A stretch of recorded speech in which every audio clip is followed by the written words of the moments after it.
you're on. Okay. One thing I'm slightly concerned about YouTube is saying, oh, it's got a duplicate stream key, but let's just see what happens here.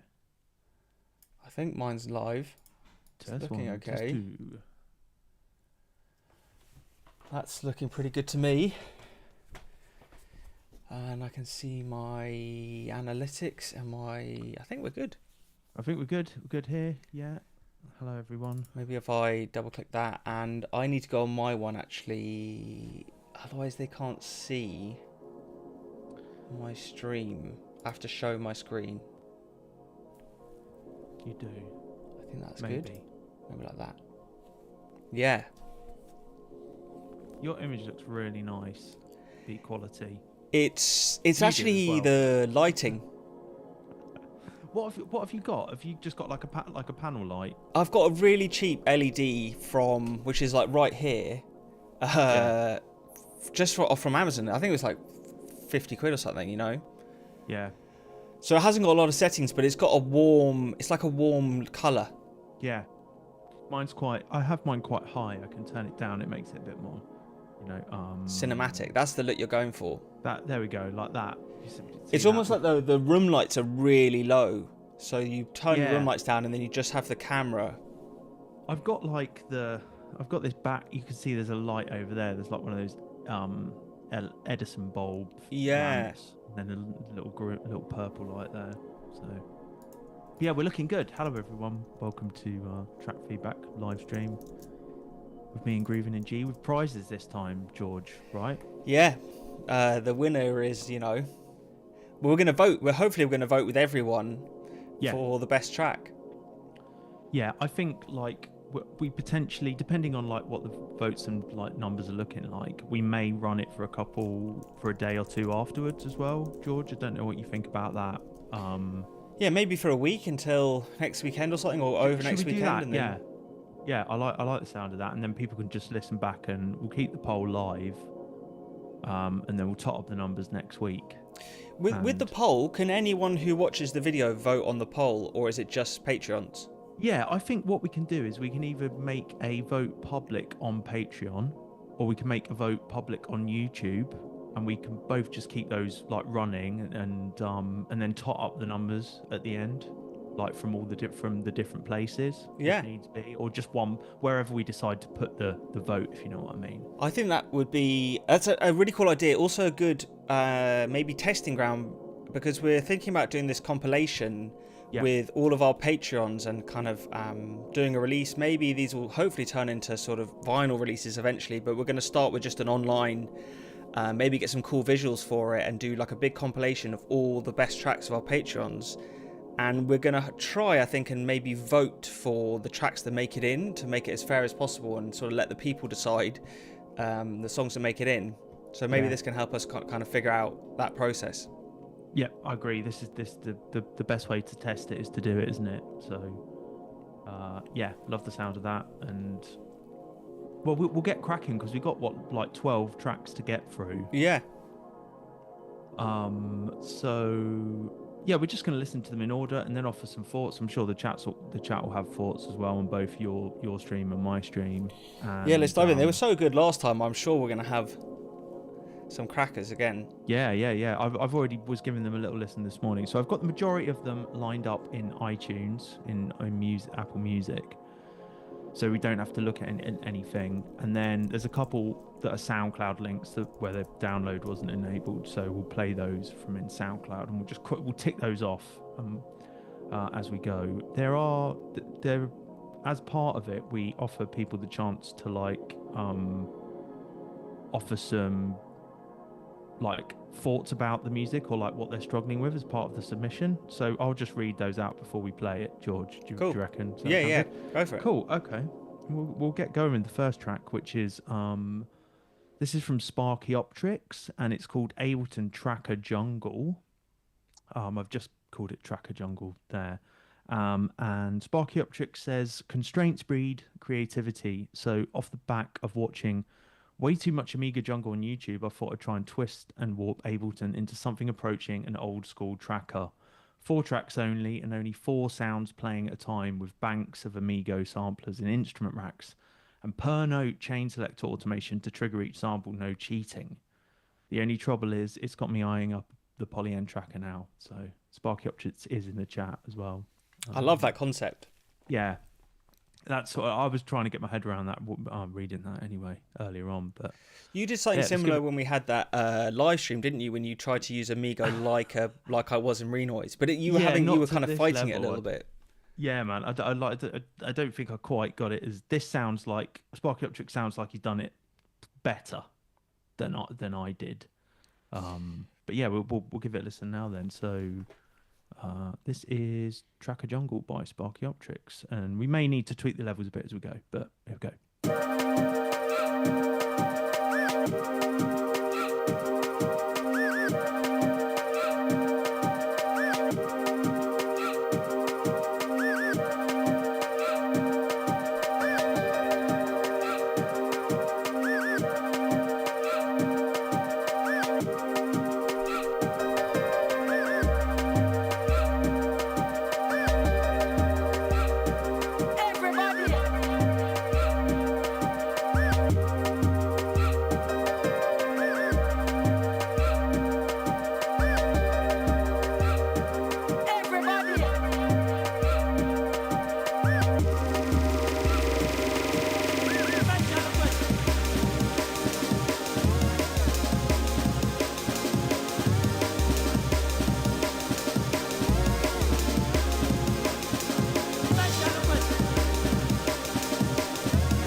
Excellent. Yeah, that was a great one to start on.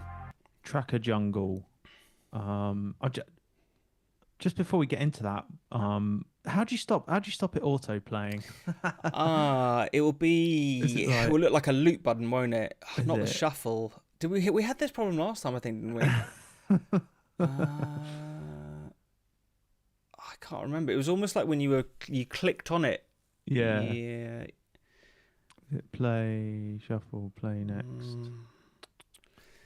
Anyone know in the chat? Yeah, help us in the chat. This is when you start menu diving for 5 minutes just to like figure something really basic out with iTunes. I don't. I bet. It's pretty good actually for this, for like organizing the playlists and getting everything together. That was that I would say that is the best. That's the best tune, or that's my favorite tune that I've heard from you, Sparchaeopteryx, in submissions. Personally, I thought that was actually really sick. Yeah, that was like club ready. You know, it had like kept it interesting the whole way through, even with very simple elements, which is, you know, for making a track with a tune on 4 tracks is challenging. Yeah, and you wouldn't even really know that that's what he constrained himself in that way. Yeah, I thought I really enjoyed that. I liked all the sections. I liked the kind of, and the piano line that you had, the kind of like ambient contrast with the amen tear out and like some of the distorted 808s and stuff. And I'm guessing all of that came from like the Amigo, doing stuff in the Amigo, which you can do so much with. Yeah, it's cool because Amigo focuses you on the most important things in sampling without overcomplicating. You know, you don't have too many external effects or anything to distract you. You're just thinking about how you can manipulate a sampler. Yeah. Like, but there were loads of tricks in there, like drum rolls, and he played with there were a few little things like in the transitions. On the first drop, there's like a big drum roll and then a delay effect to carry your drum roll in past the drop. So you sort of smooth over the transition, not having like a drum roll and then the tune starts like the drop. And then the silence at the second drop was really cool as well. It was like filtered down, wasn't it? Yeah. I've thought it was quite masterful Amigo programming and automation and stuff, or however you did that. Only 2 returns, just a simple reverb and delay. Very good. Yeah, that's my favourite thing that you've submitted for this, Sparchaeopteryx, because I know you've submitted music before for these feedback streams, either with me and George or just me. Yeah, I was really enjoying that one. So each track was mono and panned hard left right, then remerged to 10% stereo spread on main. Yeah, I kind of like the mono element to it. Do you know what I mean, George? Like it sounded old school for that. Yeah, it's like right down the middle, isn't it? Yeah. But lots of those old tracks are like that actually when you hear them.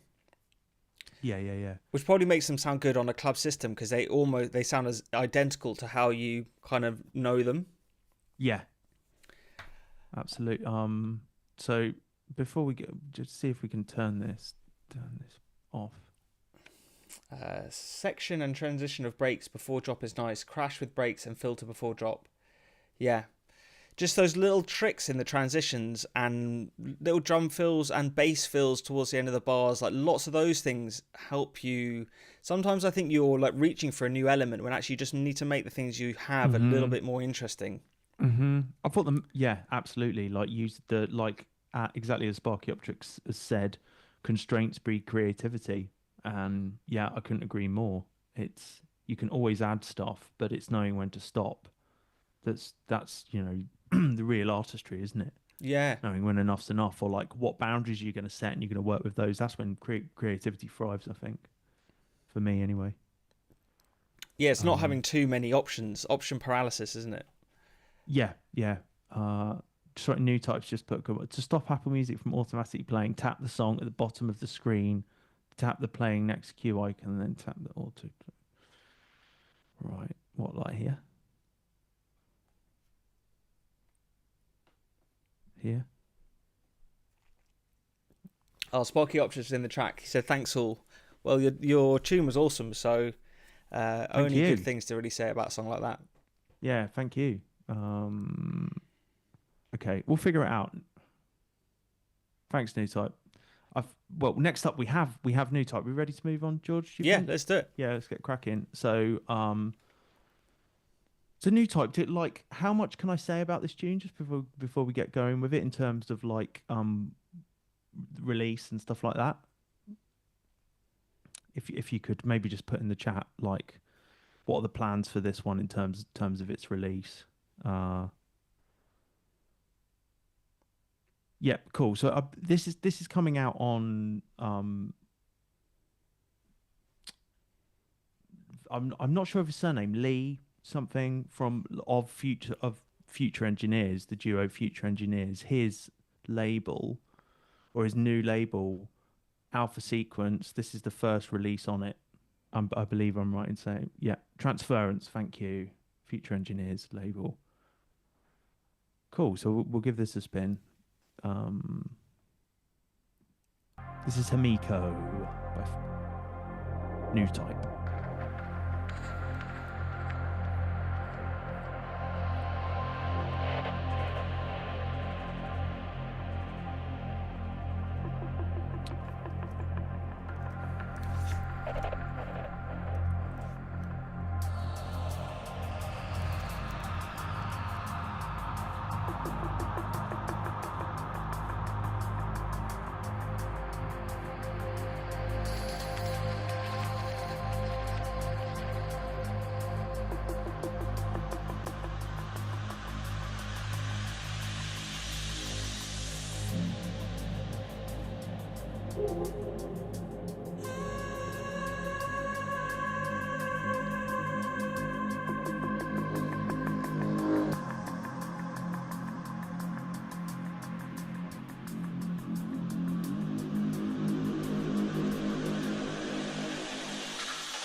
There we go. That was Himiko by Newtype. Yeah, exceptional work. Yeah, like a cinematic kind of minimal roller. Yeah, yeah, very nice. Very like it's kind of got that like Newtype sound as well. Like the deep Reese's sound.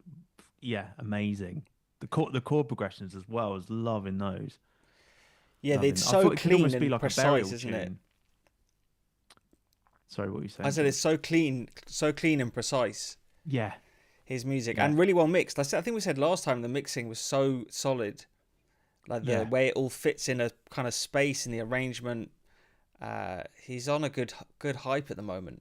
Mm-hmm. Yeah, good. Like I love all the turnarounds, like the breakdown bits, and I really liked how, like to begin with, like it had, the sections were there were kind of like these mini breakdowns, and then towards the end it was just rolling out. Really, I thought the what because Newtype said in his notes that like one area I wasn't too sure about is the arrangement, but I thought that was That was perfect. It was not. It was interesting, you know, within the roller kind of the like I guess the archetype of that type of track.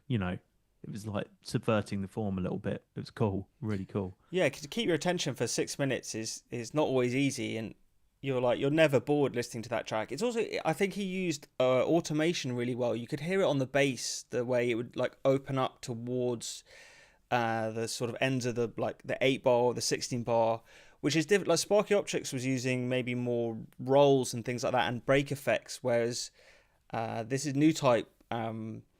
It's doing the same thing as trying to like Hmm. rise energy and create this rise and fall, but he's just Hmm. using different techniques to kind of get that same emotion from the tune.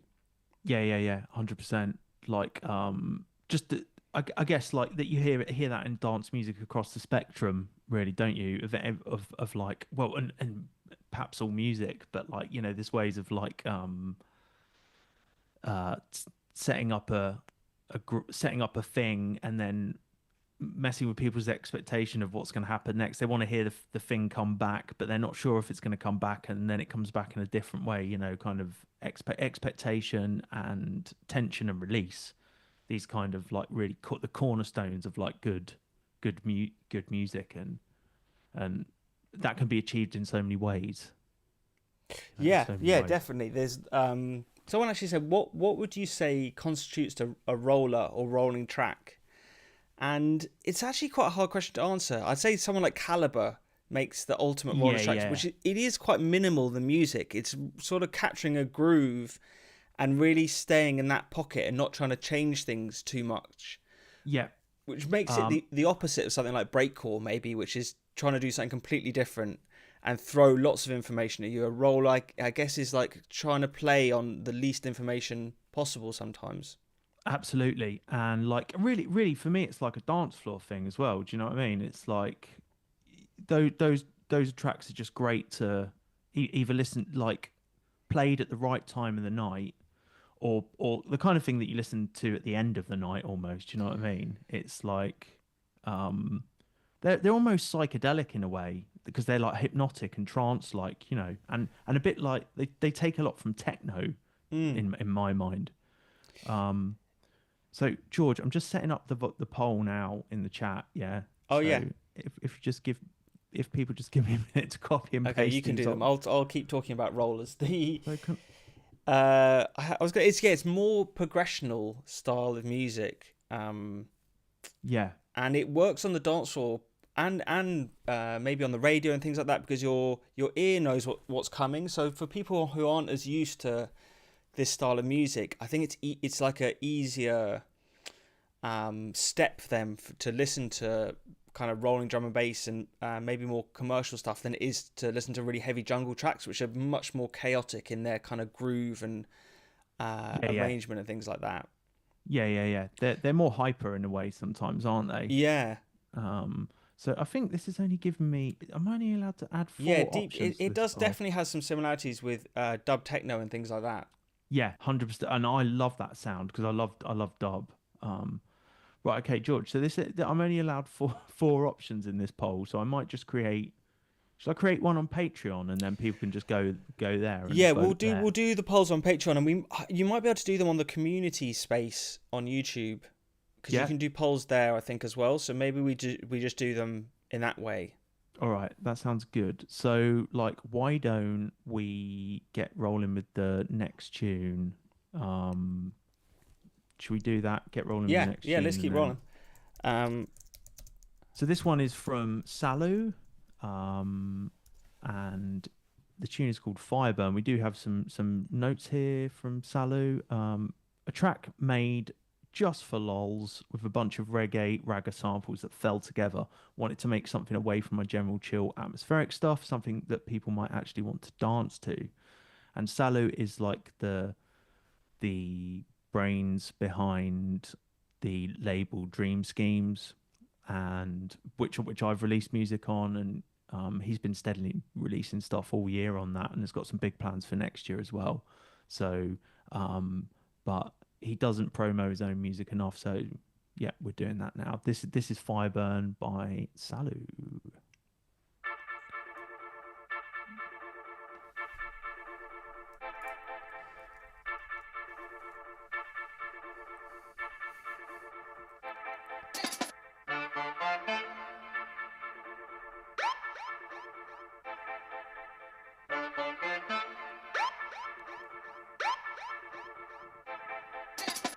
Fire burning and there is nowhere to run. Keep your head straight to Babylon, there is no turn. The fire burning and there is nowhere to run. Keep your head straight to Babylon, there is no turn.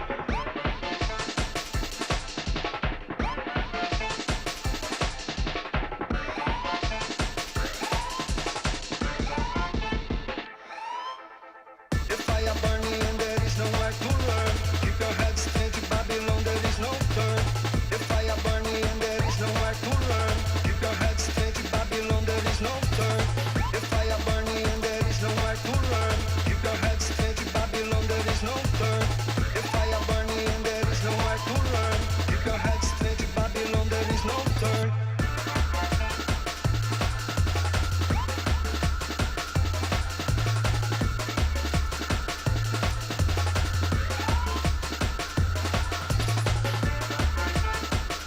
turn. The fire burning and there is nowhere to run. Keep your head straight to Babylon, there is no turn. The fire burning and there is nowhere to run. Keep your head straight to Babylon, there is no turn.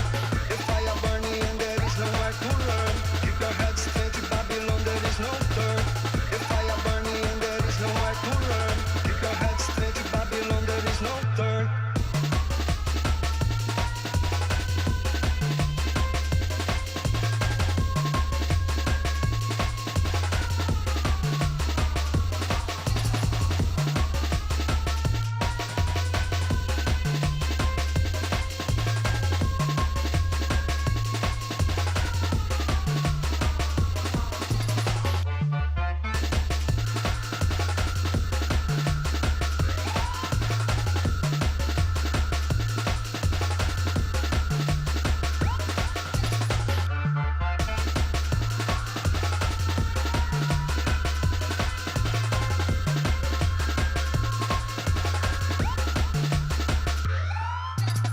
The fire burning and there is nowhere to run. Keep your head straight to Babylon, there is no turn. The fire burning and there is nowhere to run. Keep your head straight to Babylon, there is no turn.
Burning and there is nowhere to run. Yes, very nice. That was Salou Fireburn, and I've been busy trying to set up this poll. I don't know what the chat was saying, George. What was the? They have my chat's been a little bit quiet on that one, but they I was really enjoying it. It had a little bit of a. We've had three very different sort of almost like subgenres of jungle and drum and bass in these tracks. Which is always great to hear, but yeah, that was kind of like a dubby, almost like a ragga jungly thing. But it had quite an interesting fall to the floor, like kick pattern, like jungle techno. Yeah, like thing. Jungle techno, which is sort of even before jungle, wasn't it? Yeah. That was kind of the hardcore sound, but I like that morphed into jungle. I think a lot of people when or I get the feeling. Or from what I've heard, it was like known as hardcore before people started calling it jungle, or it became jungle, and a lot of like original ravers like knew it as hardcore originally. So it was really I guess with a tune like that, which Salou did really well, is just having the right sort of delays happening. It was like a ping pong delay, and you're almost always using like a dotted eighth note or dotted quarter note delay. Because that just seems to work really well with the two-step rhythm of jungle. It was very dub, it blends all those kind of like the reggae genres, like dub and reggae, and what fed into jungle as well from those genres. Yeah, for sure. You want to like you actually I don't know if it's a he or she, but Salou was cutting up those vocals at the end and like sending them into that long delay, which sounded so cool. And actually, if you're trying to fit some sort of element over your tune, chopping up a vocal into a delay like that with a really long feedback and maybe like a high pass as well, so it doesn't get in the way of everything else. It just sounds so cool. Like if you don't know where to go with the tune and you've got a vocal, just chop it up into a big delay and like just tap little sort of syllables and things. Yeah. So I mean, like proper dub mixing style of working, like, and then just letting the groove roll out and stuff, So George, I'm just pinging in the chat to you in our chat the link to the Patreon post that's public. Nice. Let me put this. Is this to your? Oh, so I need to go and almost add this. You to could copy that over, or just link to it in another post. I could. Oh, can I link to it from a post from mine to yours? That would be awesome. Yeah, I think you probably can. And if not, you can always just point people. It's public. It's free to anyone. It's free to anyone to go on it. And okay, that's it's cool. Open to anyone. Yeah. Let's do that. So I can put this on my stream. YouTube has only let me do 4 options, both on the community and in the live stream for some reason. So this seems like the best way to do it. If you want to go and vote for your favourite tunes now, you can do that just by following the Patreon link, the public link. Go and vote on your favourite tunes. Are you saying that everyone can have multiple votes? I don't know about that. I mean, ideally, I reckon let's be positive vibes only. 1 vote. Okay, 1 vote. Yeah. I think you can vote for your own tune. That's fine. Yeah, but like, of course. Maybe don't slam the votes on on whoever you want to win or whatnot. But yeah, let's be considerate within reason. I think yeah, I really enjoyed that, Salou, though. Lovely to hear music from you. There was one thing I actually had maybe a bit of feedback for that, where I found my ear kind of wanting a response to that horn line that was coming in. It was really cool in the beginning, and then I felt maybe in the second half or a little bit later you could have had just a little something that's like the cool was happening, but maybe it was lacking the response like later on in the track. Might have been quite satisfying to put something like that in. Like some more dubby stuff. Just another little couple of horn notes or something else kind of replying to that that horn, stabby horn thing. Yeah, nice. It was cool though. Yeah, nice. RJ Macready said on mine, 6 million bot votes incoming. So yeah, maybe. Well, if that's it, yeah. If you want to go to that much effort. Yeah, and what I'll do is I'll timestamp everything. Yeah, and I'll let you know those, George, as well, so you can do those on your video as well. Okay, so nice. People can just go back and hear the tunes and then vote and stuff. We'll make sure this stuff is visible afterwards. So you can go and support your favorite tune / producer. Yeah. Cool. So next up we've got Lapsed Pacifist, and this is by RJ Macready. And I've got some notes on this one. So this is the same issues as the last one I've just submitted. The correct okay, so yeah, ignore that. Something about a link. Inspired by the Ash mix on Everyday Junglist, Angle dub, and his Cork Socialist dub. My attempt at halftime ? Not sure of genre. It's all jungle to me / hardcore. But like all of my stuff, what is that word, Jimmy? It carcanizes into the crab of the electronic music world dub. Carcanization. Okay, you might have to explain that. But yeah, we'll give this a listen. Lapsed Pacifist by RJ Macready.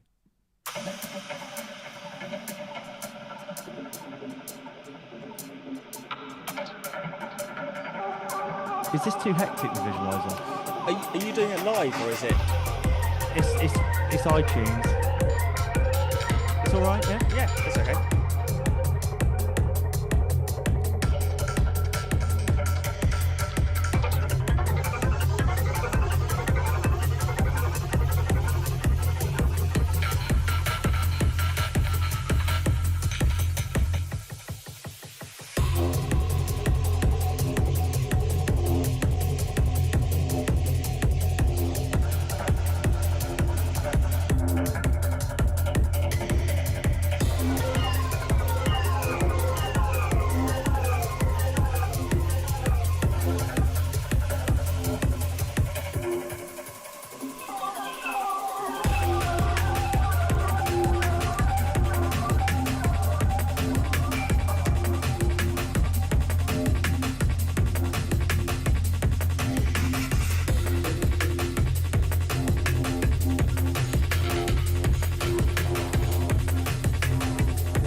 Oh,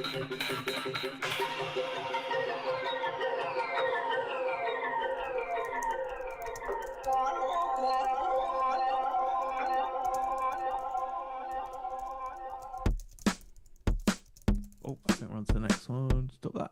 Yes. Okay, that was Lapsed Pacifist by RJ Macready. Really enjoyed that one. Completely different to everything else I've heard from RJ Macready. Actually, I have heard him do some halftime stuff, but really like that one as well. He always manages to keep his voice through whatever he's making. So yeah, really enjoyed that. What did you think? Yeah, it was very sort of like skeptical Exit Records. I actually went when I was maybe 19 or 20. I went to Outlook festival in Croatia, and it was in this old castle, and they had this huge like moat almost. Yeah. And you had the speakers at kind of one end, and it was just a wall of sound that would kind of hit you. Those kind of tunes just went off there because it's just like so weighty with the subs. You're just sort of constantly being It was awesome, and it just made me sort of took me back to those kind of tunes. Just they're quite hypnotic again, but in almost like a different way. Yeah. We having flashbacks. I was, maybe it was the visuals as well. Were taking me back. Yeah. Yeah, like it kind of reminded me of like a bit psytrancey as well at points. And I went to this night a couple of times in London at Jack's in Vauxhall, London Bridge. Wagon FM, who's in the chat, will know this, but they had a night there called Whirly Gig, which did like a lot of like this kind of this dub stuff, the halftime stuff like that, like acid house dub stuff, like Psydub, Psybient and things like that, and it had like elements of that with that bass line going on. Yeah, very, very good. I thought like the hypnotic element, like the trance-like element, was really well achieved. Actually, RJ Macready kind of kept set the groove off and just kept it rolling, which is what you'd want to hear, isn't it? Yeah, a lot of it came actually from the percussion. It was almost like there was the two-steppy kick and snare pattern in the middle, and then the kind of atmospheric stuff and the bass. But then the percussion is what was evolving the whole time. Sometimes like picking up the pace and sometimes being panned differently. So that kind of kept the track moving. It was done really well. Yeah. A lot of love for that in the chat as well. People are loving that one. You can vote for your favourite tune / producer. The link is pinned in the top of the YouTube chat. Let me pin mine. Yeah. George is pinning his too, wherever you're watching there. Watch both streams at once. Good for the analytics. Yes. Yeah. But yeah, no, that night was Whirly Gig in London, and the Monkey Pilot was the DJ. It was all live, I think. He did all stuff live. It was like proper hippie stuff. Oh, like a live recording? Like a live PA, like, so he had like all like the dub effects and everything, and he was not one of these people DJing from a rack rather than like old dub style where they've just got a rack of stuff and maybe a vinyl. So maybe like a deck or two decks, or but not like a DJ like top down. It's kind of, he was playing with a rack. So you play one turntable and then you've got loads of effects that and a mixer. Yeah, and it was like one record after another, pretty much, that just went on for a long, long time. We just hit a massive delay to like lead you in. Yeah, man. Yeah, absolutely. Yeah, that was RJ Macready. Parachute at the end. Yeah, did you go to it then? They used to like get everyone under a parachute. Seriously, you right? They brought this parachute in and everyone sat under it at the end of it was weird, man. It was trippy. It brings like an atmosphere. It kind of closes you all in, doesn't it? A parachute. Yeah. Have you had that happen then when they never at a festival? But I think I can imagine what it's like. It's just like being in a mini tent, isn't it? But you're sort of Yeah, it was well sketchy when it first happened because everyone just sat down and then they brought out this parachute and it was like, what the fuck is going on? Health and safety definitely wouldn't let that happen anymore. No. RJ Macready was saying he remember, from when it was at Shoreditch Town Hall. It was definitely giving me Whirly Gig vibes, that tune at points. But Wicked. Okay, so we're on to Spiralgrooves 03 next. Now, Spiralgrooves is at MisterGrooves in the chat, and yeah, MisterGrooves is pretty. Is always on in my chat on the live streams, which I appreciate. And I think he found me through you, George. So I recognize his name because I just see him maybe when I click on your live streams or just in and around. Yeah. So shout out to MisterGrooves for the excellent production advice and really good chat. Really appreciate it. I'm ubiquitous, he says. But okay, so this is 03 by Spiralgrooves.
Yes, very nice. That was Mr. No, sorry, that was Spiralgrooves with 03.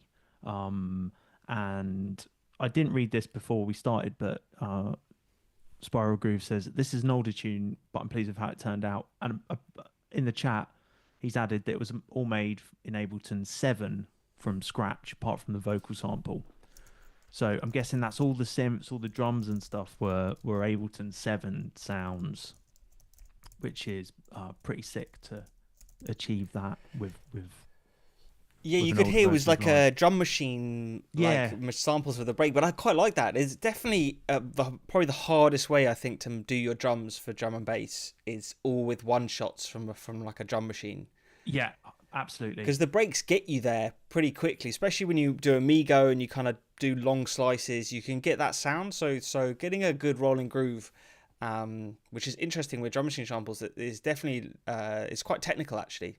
Yeah, I kind of I'm well into that sound at the moment, because I've been deep down the breaks rabbit hole again, for our project, George. But yeah, so yeah, I love that kind of metronomic, like almost really machine-like sound that you get from just samples in a drum machine that are playing something like a faster D&B style drum beat. And in this I really like the kind of it had a slightly weird the weird harmony between the do do do do and the like the pad line was really cool. It had like an unsettling atmosphere. It was a little bit like a 90s video game, sort of a James Bond game, when you go into like a creepy space or something, and it was like like an investigation-y sort of like tension, like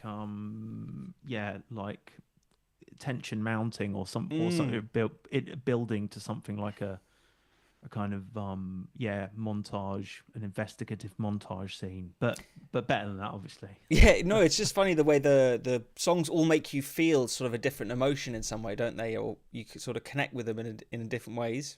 Yeah.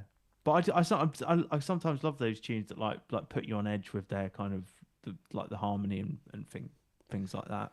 Yeah, definitely. One thing I was kind of wanting to hear actually was just a more stripped back section.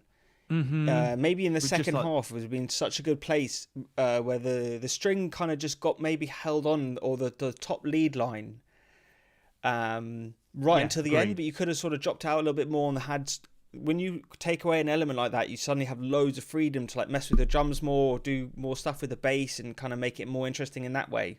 Yeah, and like I really like the kind of there was some really nice sound effects and things going on. Presumably, I love that from scratch. The one that was like a slow down tape stop style. Yeah, that was sick. Yeah, like you could do more of that in it and stuff in a more sparse section. Yeah, it's actually really good practice when you're producing, even if you don't end up using a section like that, to be like, if I strip away a few of the core elements of this tune, can I make it more interesting with sort of still, without introducing anything new, just the stuff that's already in there, like the simplify it even more. Yeah, completely. But it's nice to hear music from MisterGrooves, as he offers so much advice and steering and stuff, and is so engaged. Yeah. When I stream and everything, so yeah, it's really good to connect with everyone, even though there's all these people here, and we're not in the same room and stuff. I feel like you just get so much of a person in a way from hearing their music and stuff quite often. So it feels really good to be. Yeah, it's like I kind of feed off it loads. Whenever I get a comment now, like a really nice comment or something, I kind of screenshot it and save it away for some inspiration, because it kind of makes you feel like you're doing the right thing and you're helping in some way people. That's such a good idea. I love that. But I do, I sort of remember almost all the names of the people that contact me regularly and write on my comments. It's I kind of like that side of it. It's sort of the community of jungle and drum and bass. This is where everyone's hanging out really, who's not in the clubs and the wherever else. Yeah. At the moment, anyway, we're not that on Thursday night, but no. And yeah, I was gonna say something else to that, but I get the feeling as well that like although we come together over the like it is definitely jungle. There's a certain tempo jungle drum and bass thing. I would say that like everyone here loves a broad spectrum. This is just like the tip of the iceberg in a way, isn't it? Do you know what I mean? I'd say we don't dip taste. below 130 BPM very much. Yeah, no, never.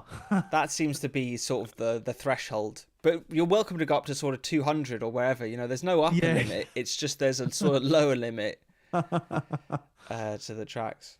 Yeah, yeah, absolutely agree. So thank you, everyone. Thank you for being part of this. And I actually missed out a couple that were SoundCloud links, George. They're not on here, so I'm just going to skirt back to those. Okay, yeah, I'll just get those lined up. Okay, so just pull this up here. So this is a tune by Caligari, and it's called Fortune Teller. Okay, this might be on the slower side of the lower end of our limits there, George. Okay, cool. And Caligari says, this track is unfinished in the sense I'm still tinkering with the arrangement and mix. Specifically, I'm wondering whether there could be more time given to the main groove and if the low frequencies are too present throughout so they become fatiguing. Okay, so bear that in mind, folks. This is Fortune Teller by Caligari.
they're fire, those fills. Yeah.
I really like that. That was amazing. That was Fortune Teller by Caligari. Yeah, that was cool. That was just a really sort of unique tune. Eerie, super eerie, but with really great space and like quite minimal. One thing that was, we obviously, those break fills were awesome. Yeah. But loved those. The thing about them that's actually this artist did so well was not only were they actually a little bit quiet in the mix, because they were so distorted, you can't listen to that sort of sound for very long because it's so fatiguing. So you play like a really short amount of it, and it was actually quite quiet in the mix, just to sort of not be so overwhelming, even though it was like smashed to hell. Yeah. It was mixed really well. So there's definitely an art to like great. Fitting. Yeah, it was very paradoxy actually. Those kind of tricks. Yeah. It kind of gave me like I know that Caligari is a fan of Forest Drive West, and I was definitely getting Forest Drive West vibes from it. Like, I guess like we think it's almost like a techno tune or something, don't you? Like a slower techno tune, but then it brings in these break elements at points, and just a great like bridging of genres. Yeah. If you were a DJ, you can almost fit that in to like transition you from one to the other, can't you? Yeah. And I thought I loved all the textures and stuff. I thought it was. I actually think like, because I remember some of Caligari's earlier stuff. I think he might have submitted things for my first time I ever did a feedback stream, and just this sounds like, the progression is noticeable. This is really, really good. It's like there's such a skill to it which people don't really talk about very much. It's kind of sample selection and sound design somewhere in all of them, where you're creating like a space for your track to live in, and all the sounds have to fit in that space as well. So the theme of the track, it wants to be cohesive, like the elements you're putting in, and it keeps the illusion of like the space you're trying to create alive, really. When it's done really absolutely. well. A lot of love for that one in the chat. Samurai Horo, UVB Droogs, that's what GoLab is saying, gives shades of that. Arrangement is great, it's interesting, painting pictures. James Brown is screaming from the underground, and amens are cutting your eardrums. Absolutely. And that was because that made, when they came in, it maybe was like, because the groove's coming back in. Do you know what I mean? Like it's like satisfying just to listen to, isn't it? I think that, and the distorted snare was like doing it for me. That was like, the snare kept coming in really, really nicely done, and the bells and the vocal sample. I was feeling that one a lot. Vote for your favorite tune. Links are pinned in the chat, whether you're watching this on my channel or George's, or both. Vote once. Be diligent with your voting, please. Fortune Teller Caligari. Okay, the next one we're on to, George. This is Distant Lands, Lost in the Jungle, it's called. I just need to load this one up from SoundCloud. I think Distant Lands had one on our last feedback. They did. Yeah, they did, I should say.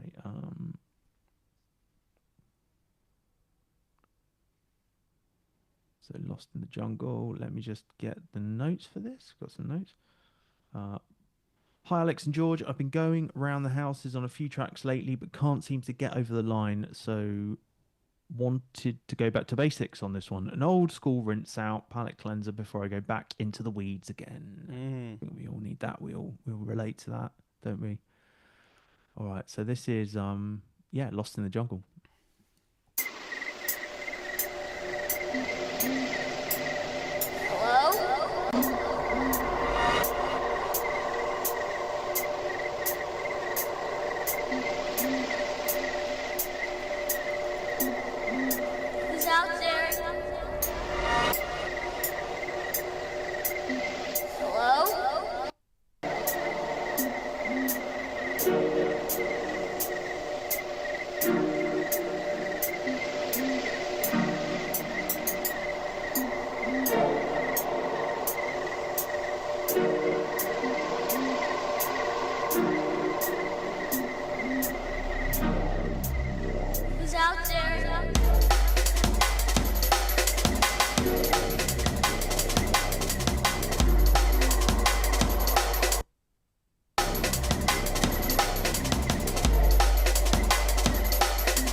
Doing so deep in the jungle.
You want to stay in the jungle?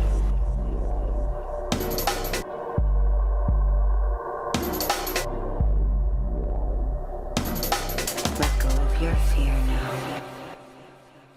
Yes, very good. That was Lost in the Jungle, Distant Lands. Was that cutting in and out for you a little bit? Was that just me? Yeah. That'll be... So SoundCloud does this sometimes. I don't know if it's something to do with like the connection. It shouldn't be. Oh, you got a tune. I've got a tune playing. Yeah. Got waves. Nice. Yeah, I don't know. Like sometimes playing from SoundCloud in the browser when I'm streaming, it doesn't like that. I've had it before. It drops out.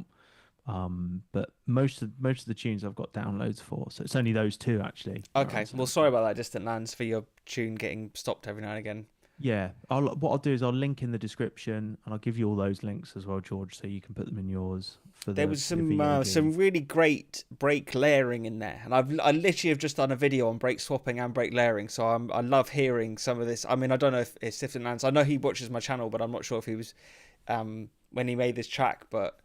It's the example in his tune, which he did so effectively, was to have like quite a complex break, like an amen, and then a really simple pattern together. So you have that contrast, which worked really well. It's hard to fit like two breaks doing too much over the top of each other.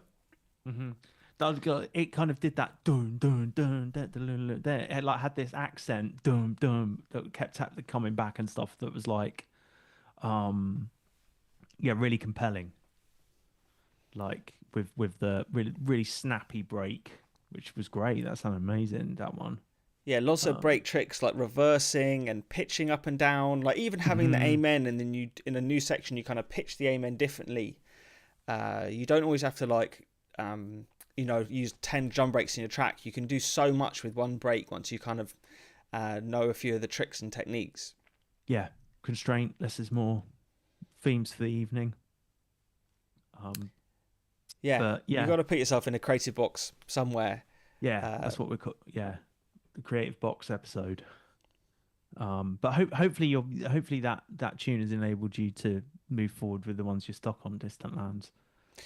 It's actually sometimes just when you're in a bit of a kind of moment like that, just getting through a track is the most important thing. And that track, it was actually a really solid tune. So even if you've been struggling with you're like a bit of writer's block, getting through that thing and coming out with a song like this on the other side, you should be really happy about it. And then you can only sort of grow and move forwards from there.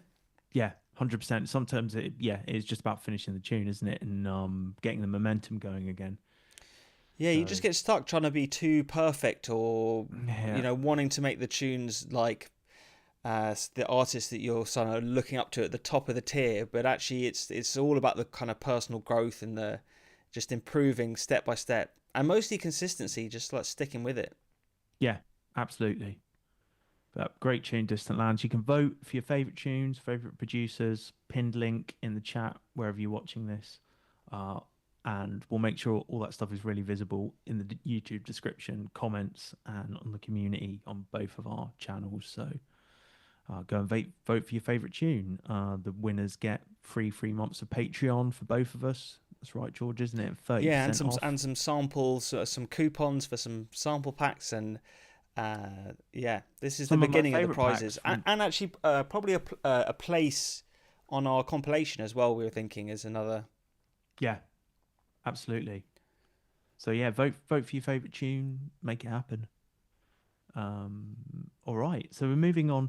The next one is DJ Anguish, and I know DJ Anguish, you're in the chat. Like I had a free submissions from you, or free tracks put forward. I'm gonna play the first one, Richie Spice. So speak up now, and if you'd prefer it to be the other one, Manifest, and the Untitled Whip was, I guess, the shortest of the three, but. If there's this particular one, if not, we'll just roll to this. I think you can read what this is called. I might not say that because I think if you say OG returns, okay, that's fine. So what if you say it, YouTube will block you? I think it can do, can't it? That's the Mate, thing, I haven't I mean, I guess I don't. I've never tested the waters. I think for like certain things like that, like if for certain advertising, it puts you on like the limited. Yeah. For like saying certain words. Let me just check. I've got this. Okay, great. Yeah, OG returns master. So this is I believe this is this a remix? It's a bootleg from the look of it. So what are we saying? Overall professional sound. I'm also very weak at sound design. I would like to get much better. So let's give this a listen then and see if we can So I'll just take that one out. So this is OG returns. It was for a contest. Yeah. Okay.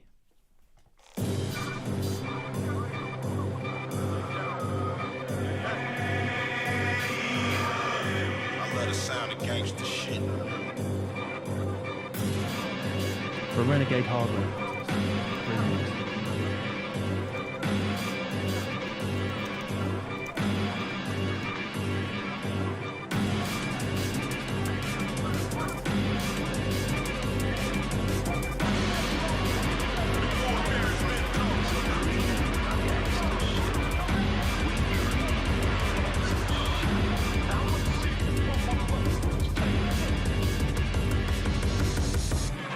It's the return of the motherfucking raise up, bitch.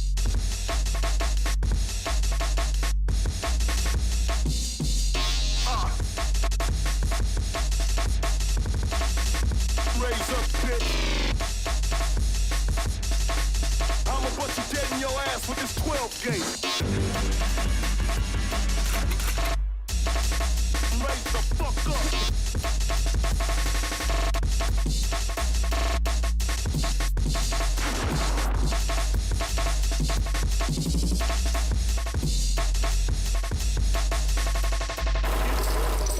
And I'ma empty the whole clip. It's the return of the motherfucking. Yeah, nice. Raise the fuck up.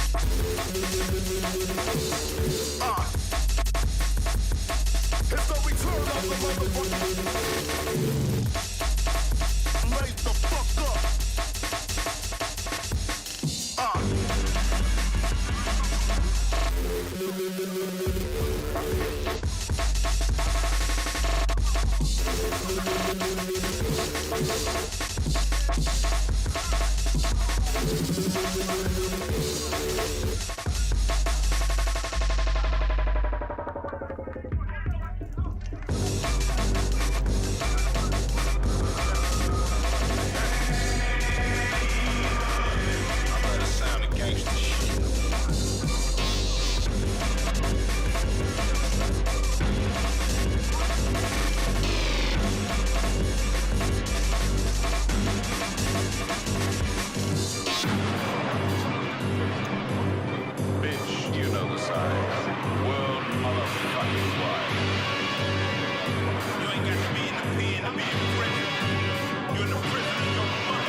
And I'ma empty the whole clip. It's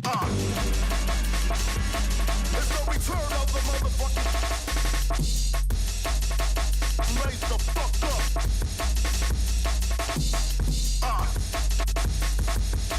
It's the return of the motherfucking. Raise the fuck up.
Yes, big ups, very nice. That was OG Returns by DJ Anguish. There was some cool, like, it's hip-hop samples go pretty hard with jungle sometimes, actually, like Yeah, they vocals and definitely chops and do. things. Yeah. Lot of love for this one.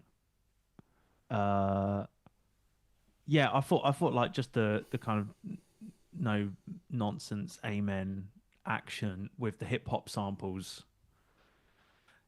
really well placed as well. I love like the call and response between the break sections and the hip hop. It had like a rawness samples about it coming in. that was kind of added to the vibe of the tune more. It's Yeah. like New Type's tune was so precise, but it's in a very different sort of genre. And this one, you want to be a little bit rough around the edges to kind of add to that feeling of it's like a more old school style tune, isn't it?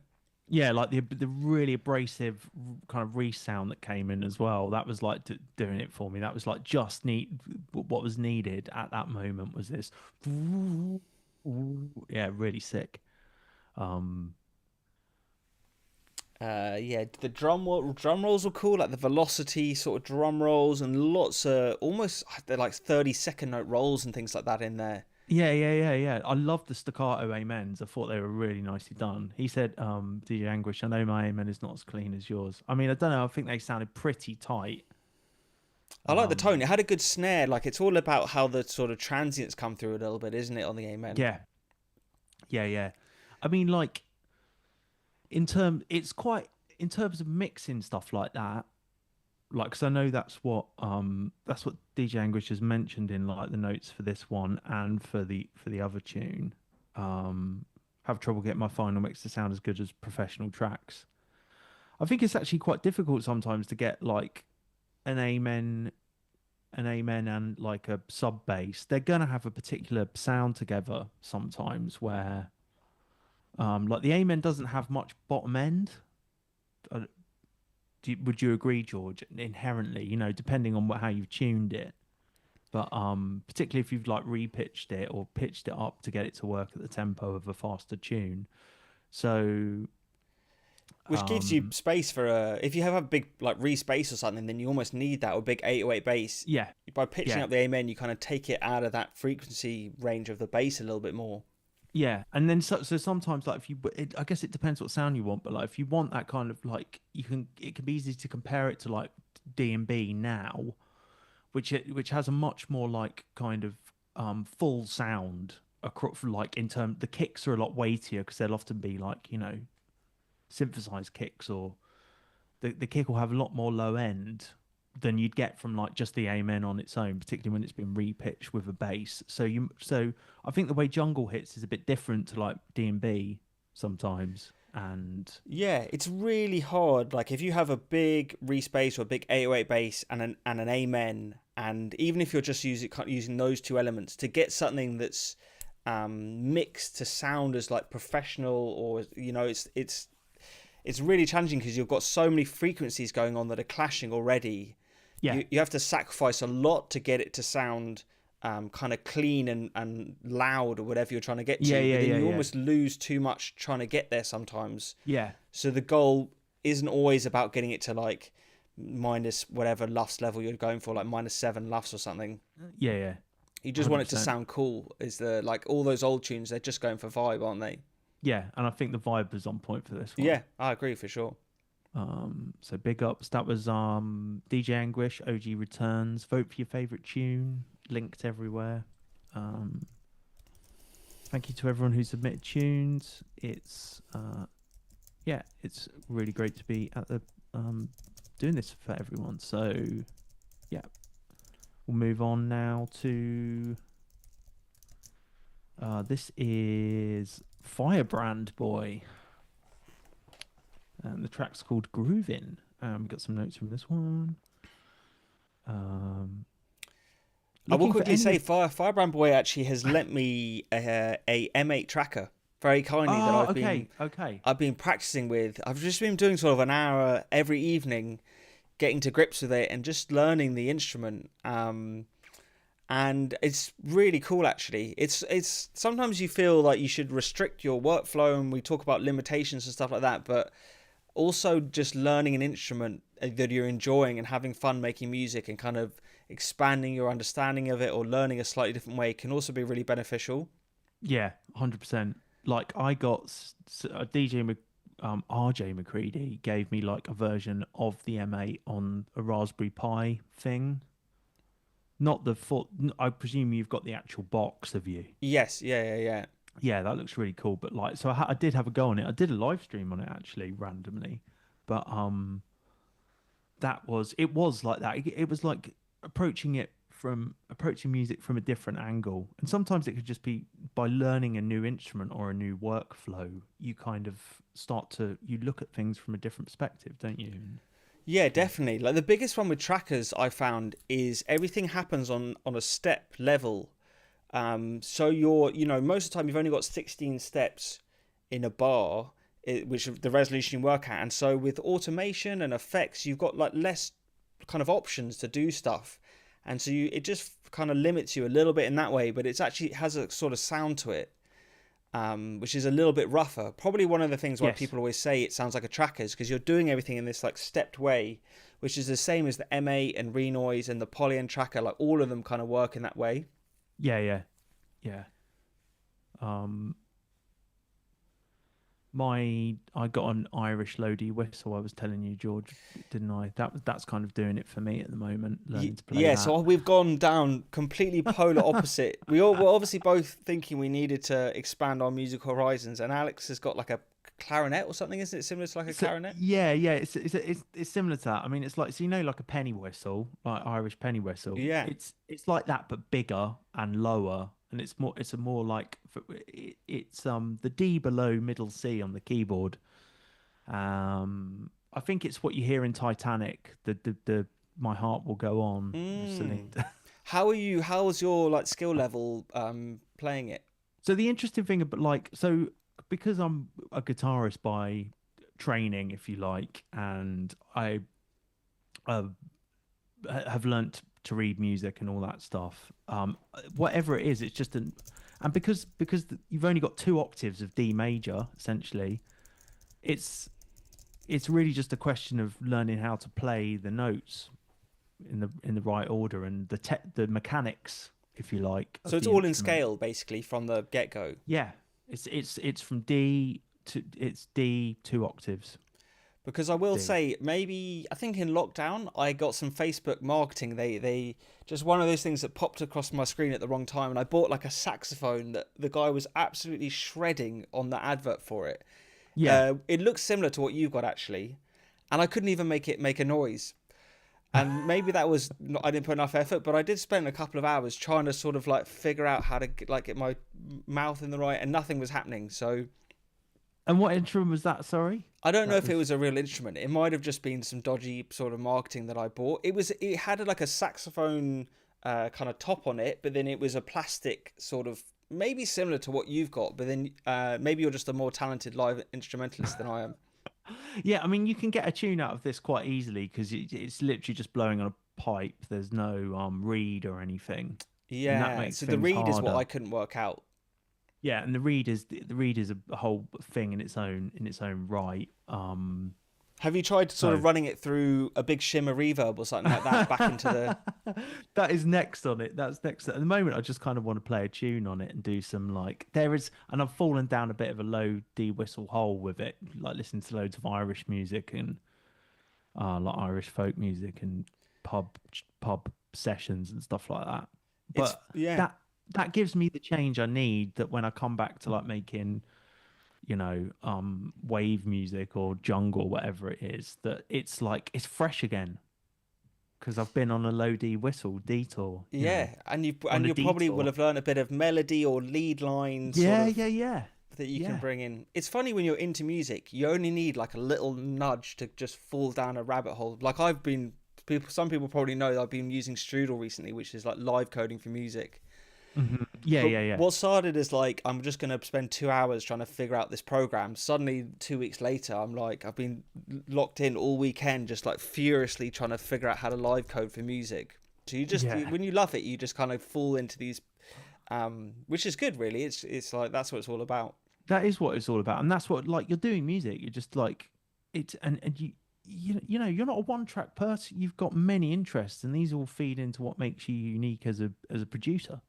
And you've got to indulge them, and you've got to go on these, you know, you've got to go on these detours to this is, you know, what keeps the inspiration coming, and what is going to ultimately feed into, you know, into your creativity in the future. This is really important. It's important to do the meandering where you go off and you geek out on something that's completely unrelated to what you were just doing. Yeah, it's like both in your life and in your musical journey, it all comes together, whether it's like going and seeing different parts of the country and then coming back, or, you know, just having that time away from music and tunneling down different things. They all add to your sort of creativity. You're just trying to get into that flow, aren't you, where things come to you naturally. Yeah, man. Yeah, and you're not overthinking it. Yeah, for sure. I just want to like DJ Anguish is quite right on the poll. It doesn't have OG returns, right? But it does have it's not letting me change it, unfortunately. So I'd either have to do a new poll. Why can't I edit that? That's really annoying.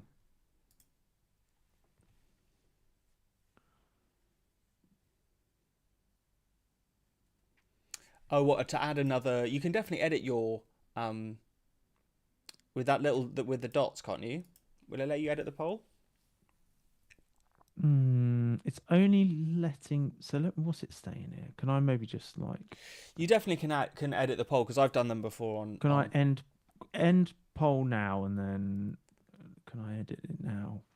Oh, because people have been voting. Have they been voting? I don't know. It didn't look like anyone had voted.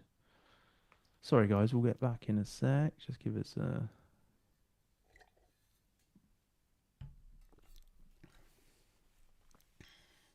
Oh, God. This is it. Figuring it out as we go. Yeah. There were 3 votes. Okay. 3 votes. Okay. What's this saying? If I publish this now. F. Okay. Can I edit this now?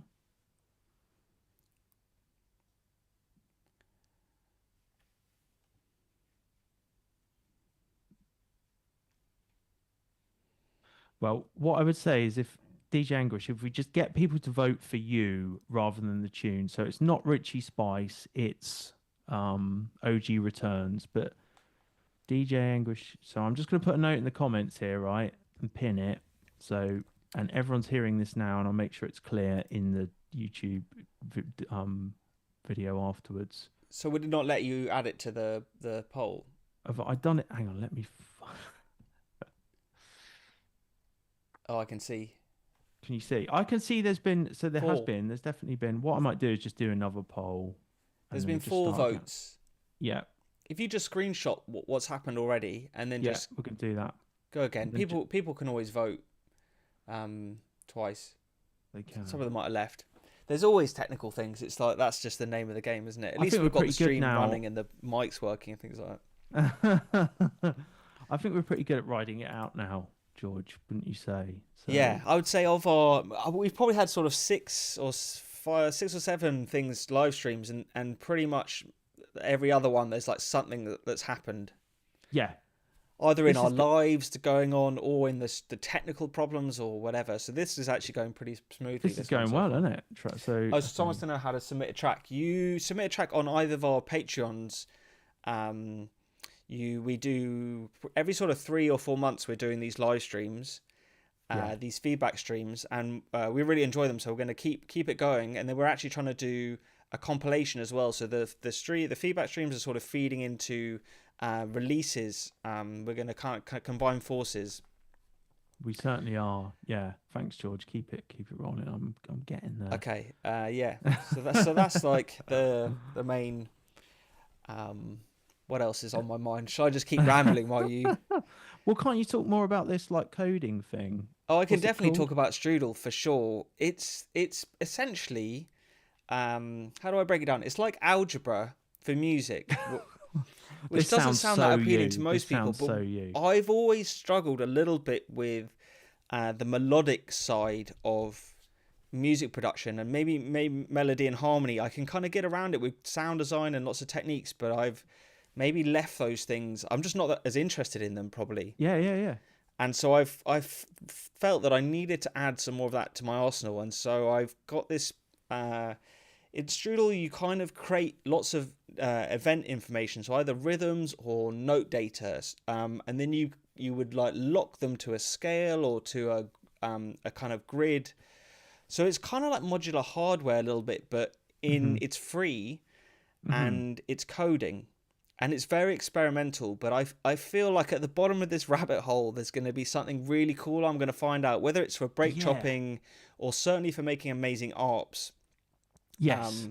There's a lot of potential in there. So I'm just trying to sort of get those two things. Maybe like a random melodic generator for chords and ARPs and breaks that I can resample and take into renoise. That's my kind of goal at the moment, rather than making full tracks. That already sounds like it's yielding, it's bearing fruit in a way, in that you're seeing like an end goal to it, and you probably didn't have that when you first started messing with it. You didn't know where it was going to lead.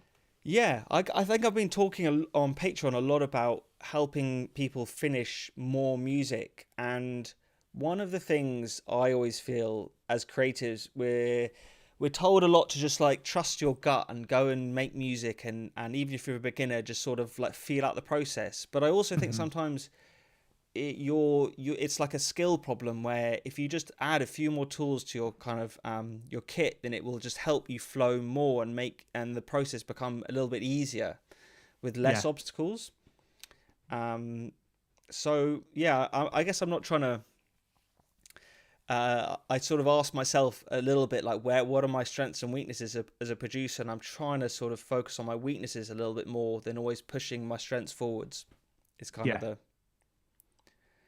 I saw that post from you where you were talking about that, and I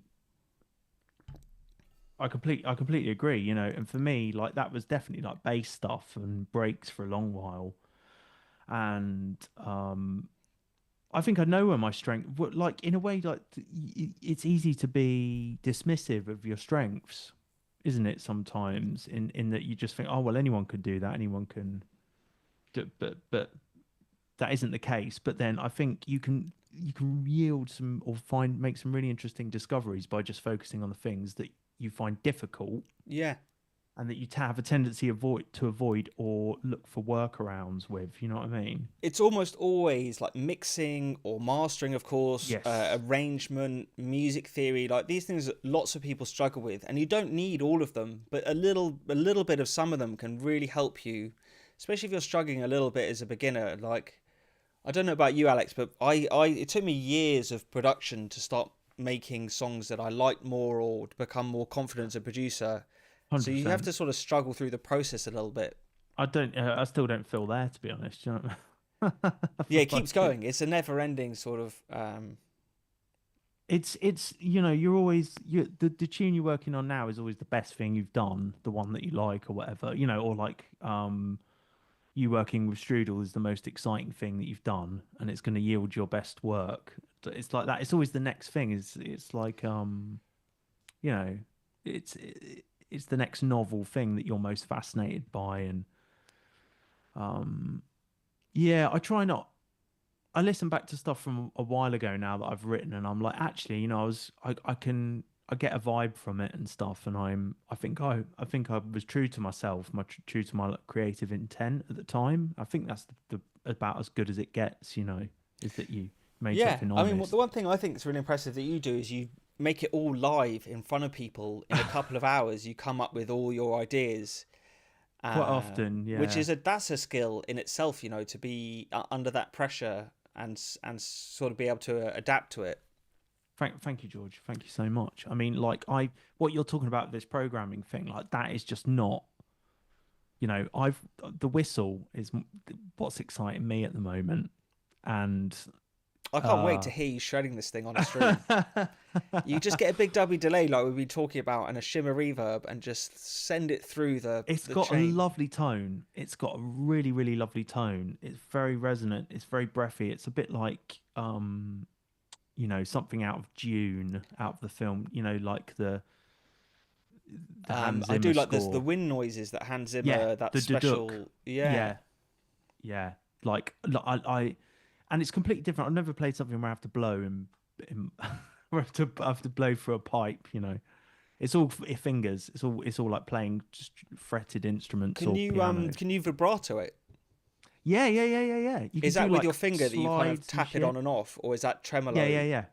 Yeah, and you can do these like these pitch bends and stuff, and By cuts slowly opening a finger up on a. yes. Cool. See, you can play you could probably play it, man. Well, I only know just some of the tricks, but I couldn't.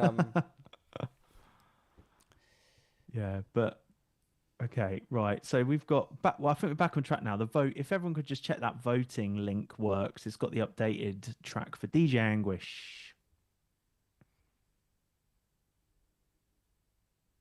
Yeah, we're in it for the music. Absolutely, go love. Let's get back to it now. So we're on to Firebrandboy now.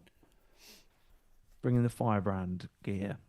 Looking for any advice on how to make music sound more authentic to the genre and how to better integrate ambient / Atmos. Never sure how to slot this in without making it sound weird. Okay, so this is Firebrandboy Groovin. Let's go.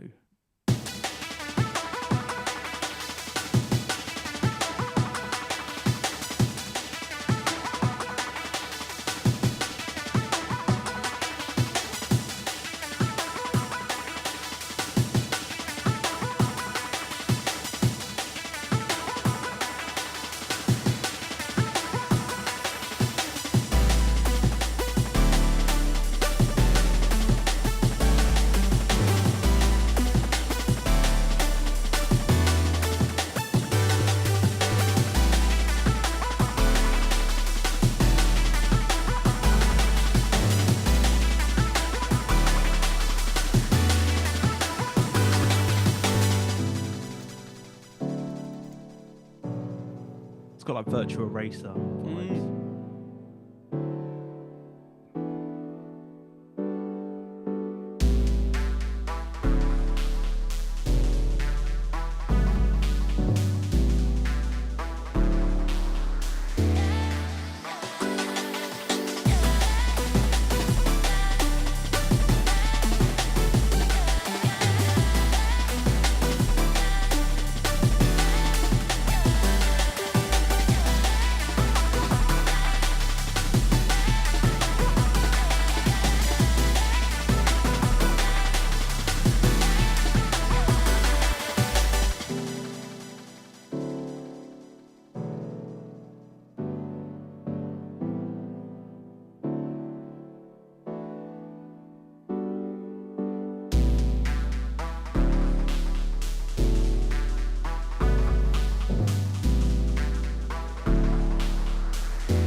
Lovely chords. Yeah. Very nice.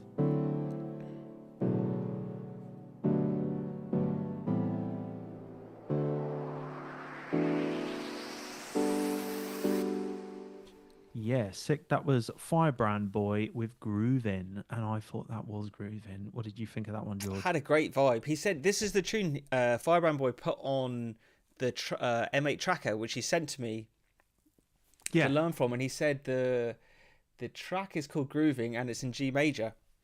So there you go. But it's just a vibe, you know. It's just it's like a summer rolling sort of happy feel good drum and bass tune made on. So the M8 tracker's got 8 tracks to mess with. Yeah. and it's only got like a reverb and a delay, the main sends, but you could do filtering and distortion and all kinds of cool tricks on there. But it's really great sound coming out of that device, which is quite tricky. It's got quite a steep learning curve actually. So I've been using this song to kind of like dive in and figure out how to use the device. Yeah. I'll tell you who else is a bit of a mate, an M8 tracker fiend is RJ Macready. Ooh. In fact, to the point, he's even doing, I think he's trying to do a live set using just the tracker, which is quite interesting. So yeah, it's got like a live performance mode. Yeah. Which is like clip mode in Ableton a little bit, where you can trigger I think like different tracks on and stuff like that. Yeah. I loved like the inbuilt synthesizers it's got on it. And I wonder if is that what Firebrandboy is using? Yeah, it's got a really cool mode where you can either lock like one instrument to a key, or you can lock your whole track to a key. So to do chords like that, you don't really need to know anything, because you just kind of lock it all up, and you can make like a major or minor chord and then just sort of play them in. Yeah, really not. And yet you're getting that kind of nice uniform chord sound. Everything was nice, lovely and in key, which I love sometimes. Yeah, it just has that tracker sound though, doesn't it? I think the first thing you said when you heard it was like it's sort of like those old PlayStation 1 soundtrack kind of. Yeah, like Virtua Racer or something like that, or like Dreamcast style. The SSX ones, or what people always say as well. And yeah. I mean, I can't like or Wipeout. Did that have stuff? Yes, like the that Wipeout. well? That's whatever. Yeah. Yeah, I can't remember playing that originally, but I was quite young at the time then. It was all a bit overwhelming, and I couldn't do it. So for the brain. Yeah, overwhelming, and the music just sounded like so grown up. Do you know what I mean? It sounded like my teenage cousins or something. It was like, well, this is really. But I loved it. Yeah, loved anything electronic really from an early age. But yeah, no, that was sick actually. Firebrandboy, Groovin. Vote for that one if you like it. Using the updated link, George. Should I give you the updated link? Oh yes, do please, and then I can. Yeah. Okay. Yeah, let's just change do on that this. now. So if I remove that, and then let's get this link. It's happening live. So we're down to the last 3 now. If I post it, then I can pin. Cool. Nice. Yeah, last 3. Okay. Someone said Ableton has expressive chord plugin. Yeah, that's really good. I messed about with that a little bit. It's like a Max device that's integrated nicely with Ableton. I think it's like comes as an update in either in 12 or 12.1 or maybe. There was a new update yesterday or something, wasn't there? Yeah. With like that is I've yet to try it, but it's got like the stem splitting stuff in it, which could be interesting for vocals. Oh yeah, Logic's actually amazing, the stem splitter. So if Ableton's gone that same route, it is actually really cool for taking sort of elements out of old school tracks. Yeah, it's vocals mainly for me that I would love to rip more of, because I think getting a real voice into a tune, it's so easy to manipulate to the point you can't tell what the original sample is, but like getting like the texture and feel, the quality of the sound from an older track, you just really need the sample or an a cappella, and they're hard to find. So I'm interested to test it out, give it a spin. Yeah, you almost always get better results than going to Splice to get vocals or something like that. If you can find something cool. Yeah. In an old track. And then people always ask me about the like licensing and things like that, but I always say, if you're kind of using these vocals, obviously if it's someone really famous, then eventually you might have problems, but for you to have problems, your track would have had to blow up enough for them to like hire a lawyer or whatever to come and spend their time looking into you, and that's probably, you're going to benefit more just from the exposure than whatever you're going to make off your release. Like, you don't really make that much money from streaming anyway, so I think you just go for it, really. I've heard so many really, really good bootlegs with just like ripped vocals. Like there's a great like kind of trap funk one by an artist called Sickick, and it's Frozen by Madonna. It's like a really sick bootleg. And it works so well, and it's like obviously that's been cleared because the tune is so good. So if you get to the point of that, then you yeah, then you golden, can clear it later on, and whatever will happen will happen. But you obviously can't spend money when you don't know if your tracks are going to be big or not at this stage. No. You know, preempting and paying, you know, for licensing and things like that. No, I think that's the kind of question that I probably would have worried about as well, and I think it's one of the like barriers that one's own mind creates just to stop you from actually releasing music. A bit, I think, is that, well, I can't, you know, like, oh God, what about if you use the amen break in this? You know, is it going to get copyright struck and stuff? And yeah. Well, they'd have to go through all the other tracks with amen breaks in, wouldn't they? I mean, I don't know the law, but you feel like everyone else comes before you, hopefully, like the bigger songs, and then... Yeah, I mean, it's sampling is like the cornerstone of everything we do in a way. So that's the whole point of it, is that you're nicking other people's stuff, aren't you, really? Yeah. And repurposing it. Yeah, that's the thing, is like giving it a new identity a little bit. Yeah, absolutely. Just look at Sparchaeopteryx. So I tried to put a bootleg track of a ripped R&B vocal on SoundCloud, and it just said no. YouTube didn't care though. Yeah. Yeah, maybe as the algorithms get better at sort of when you're resampling stuff, they'll be able to like pick out your tune and just not let it like block it on YouTube more. But yeah, I get all of my stuff gets copyrighted for my own music quite comically now, where I've like released music that I made on stream, or so I get copyright struck for my own music. Back to yourself, and then you're like, which is kind of 3 strikes and you're out. Yeah, it's like a measure of success, because it's like the whole point was always to just like track the creative process and show people stuff from start to finish, and being hit by YouTube wanting to take my own music down is surely I achieved what I set out to do. Yeah, mission complete. Yeah, okay. Wagon said, don't remix Goldie and play it without his permission. No, he wouldn't like that down at all. Staircase for that. Stranger got in a bit of trouble, didn't he, for doing a Dom and Roland like remix and then putting a sample pack in there. I think he paved the way for us all to be a little bit more careful about sort of ripping off artists that are still making music. Yeah, I would never do. It would always be from, like, you know, an Irish Lodi whistle sample or something. Do you know what I mean? It wouldn't. Yeah.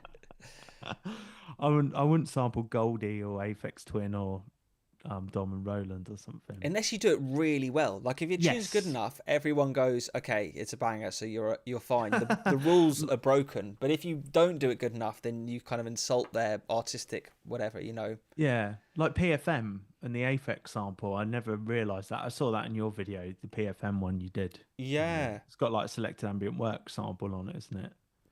That PFM video got taken down off YouTube for copyright. Yeah, it did, didn't it? Gone. So that's sad times. It just got completely removed, didn't it? Yeah, they didn't just demonetize it, they removed it in its entirety. That was really good. I watched the whole thing. It was doing really well. It's probably would have been my best video this year, and it's just not. I contested it, and they said, I mean, I used PMF songs as like examples, and then I sort of talked through them and recreated them. So you think it'd be educational. I was quite careful not to advertise or promote my products too much in that video. But it's a problem you kind of face as a YouTuber where... I thought it was a great educational video. I know, but I couldn't risk... things. Sorry, go on. No, don't carry on, man. Yeah. Well, because I had multiple strikes and multiple tracks in there. Weirdly, Aphex Twin let me use their song with no problem, and the Future Music they had 3 different strikes and they disallowed all of them. So if I contested, I would have potentially lost my whole channel. So I just let the video go. There's nothing I can do. That's gutting. Yeah. But a lot of people talking about SoundCloud striking them for using. Yeah, I did a Lana Del Rey bootleg and that got taken down, and that was really good. I feel, so people said. Them's the breaks. Okay, here we go. So we'll move on now, George. Last three. Let's push on and cut the whistle chat to a minimum. This is tdel. I'm looking forward to this one. Really like the last tdel tune, last submission. Pretty happy with this one overall, although I feel like I've taken it as far as I can at my current ability level. Would be keen to hear any critical feedback you might have about how the arrangement vibe break interest throughout the track could be improved so I can carry on that wisdom into the future. This is Missing Link by tdel. Got an 8-minute tune here. Sit back, strap in, keep it locked.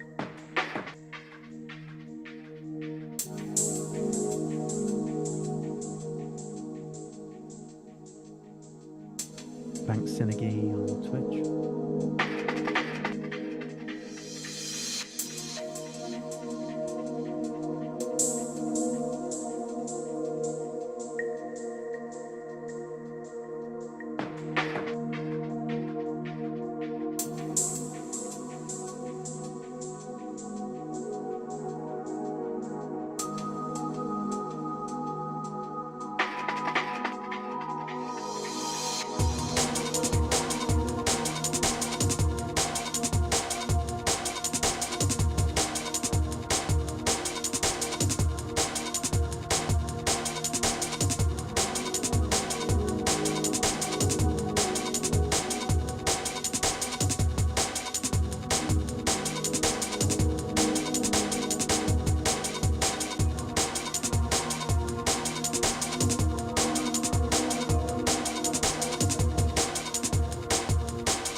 Oh yeah, that was Missing Link by tdel.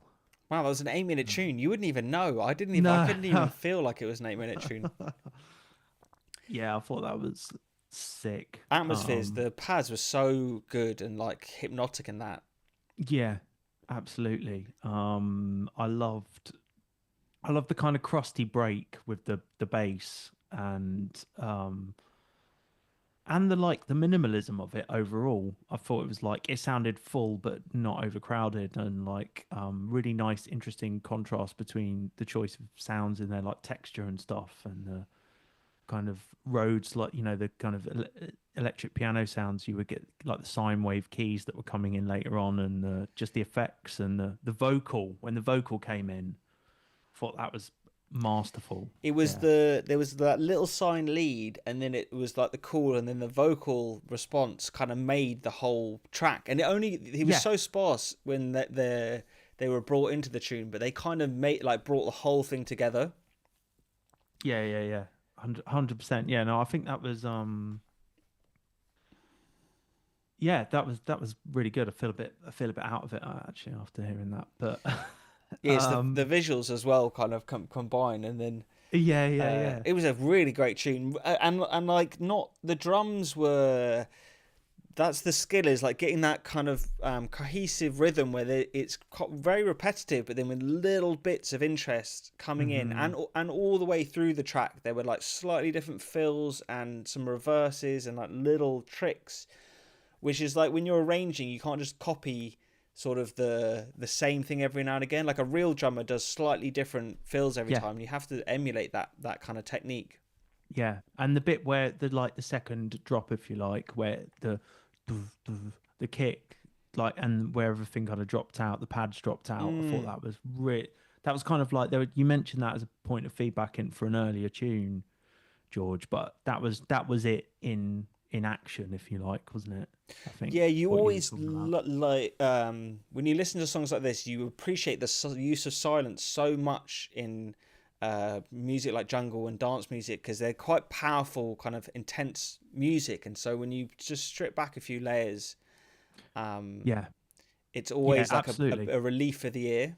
Yeah, and it's kind of just like opens the track up in a different dimension, if you like. Yeah.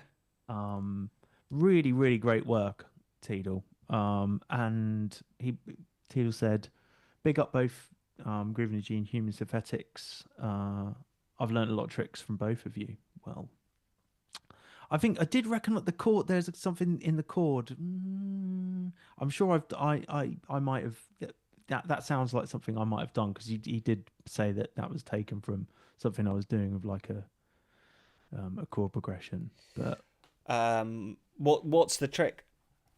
I think just like you're holding a chord and you just like vary the he said between the fifth and the sixth, the like kind of fifth, I guess, like a triad chord, and you're just going up, just like one note you pitch up or down. It's like, yeah, it is just in the chord, because the chord is the same chord that's just got like a minor sixth in it, I think, and then going down to the fifth. Yeah, because the pads were, it was almost like 8 bars of a one chord with that little bit at the end, and then kind of a new, like a fifth down or whatever. Yeah, exactly. Yeah, like just a very simple change, but but just enough that it's actually really effective. Less is more. I just really love like the crustiness of the break was slightly crusty, and it wasn't, but like that so much is about texture to me. Do you know what I mean? Like just nailing the texture of a tune, and getting all the parts so they're like there's a nice contrast between like the quality of the sound in the various parts, and it could just really breathe life into an arrangement. Yeah, for sure. Great work. Yeah, awesome track. Awesome. Okay, I don't really have any like. I think that's just keep writing. These tunes have been the standard's so high. It's actually made me really excited for putting a compilation together with all this music. Yeah, for sure. I think if we don't have anything to say, it's usually just keep writing. It's usually a good thing, yeah, definitely. Yeah. So this is AxWax CLONK. And AxWax, if you're in the chat still, I've just gone for the main version because there were some various different versions of it that look like remixes. So I hope this is right. We'll get rolling on this. So don't forget to vote for your favourite tunes. The links are pinned, etc. Oh, I'll just see if there's any notes on this one. The track started off by me playing around with your Amen and Think Mega Break instrument, George. This is yours. Pitched up to run at, exciting. Yeah, at 1.7. I've heard it in action in a few places now. I've heard a lot of love for those instrument racks.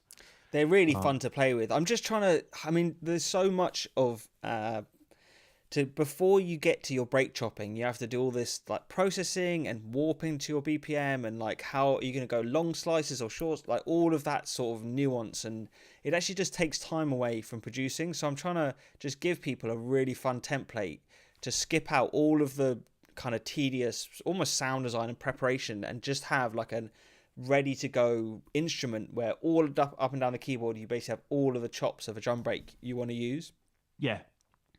Yeah, no, I think I need to get them. I need to download them for Ableton and get them working and stuff. But I already have your 1994 breaks as well, which I think that's unreleased, that, aren't they? Unreleased pack. Unreleased pack that only me and Alex have. I'm actually building some of my breaks. That's my starting point for a lot of these the breaks that are going through Patreon, these kind of break instruments. I just went through all of the classic breaks and sort of processed them and sound amazing. Yeah. I've been dipping into them quite a lot.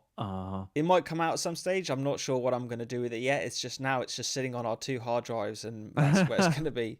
Well, we can use it in this new breaks pack. I think I'll definitely dig into it. We're doing a Mutant Breaks collaboration. Is our next sample pack. I'm excited for that one, man. Yeah, it's gonna be good. They sound. Yeah, I can't. We'll have to catch up another time about it. But yeah, it's going. I can't wait to play some of them. Awesome. Honest, so. But yeah, I'll carry on this one then. So check out George's Patreon for all of those things. And he's releasing them at a rate of knots at the moment. So lots of stuff coming up to get excited about.